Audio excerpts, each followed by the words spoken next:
Abandoned factories are those buildings you drive by and wonder if anyone will ever do anything with them. They usually look like something haunted or a level from The Last of Us. But there are people who buy these on purpose. Really. Here's why someone might want to do this. The price. Some abandoned factories sell for as little as 10 to 20% of their assessed value. I saw one in the Midwest listed for less than the price of a new Subaru Outback. That's some serious sticker shock in the good way. But then you walk inside and realize there's a reason it's so cheap. Mold, crumbling floors, open holes to some mysterious sub-basement filled with bats. It's the Dark Souls challenge of real estate. And also, massive cost overruns lurk everywhere. The biggest headache is zoning and permitting. Cities are picky. You can't just throw up some neon Art Deco yoga cafe sign and hope for the best. It takes paperwork, so much paperwork. Entire forests vanished for these forms. Trust me. If you're seriously considering it, always start with a structural engineer.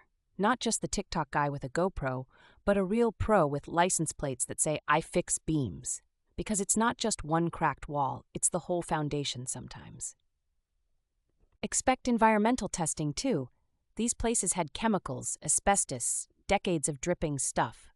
I've heard of one buyer who found 3 hidden fuel tanks buried out back. That's a $100,000 cleanup bill before you even fix the roof.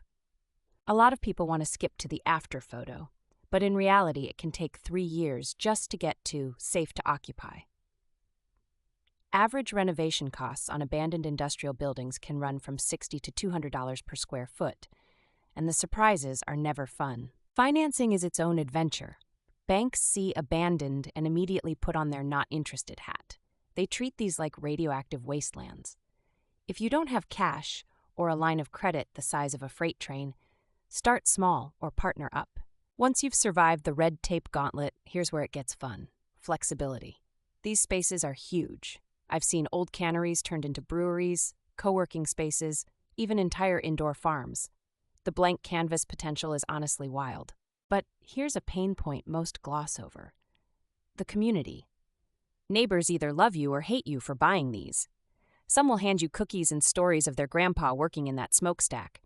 Others drop noise complaints like clockwork. Pro tip: before you even make an offer, find a local history buff. Every old factory comes with drama and unknown quirks. They know the scandal, the floods, and even the wiring nightmares.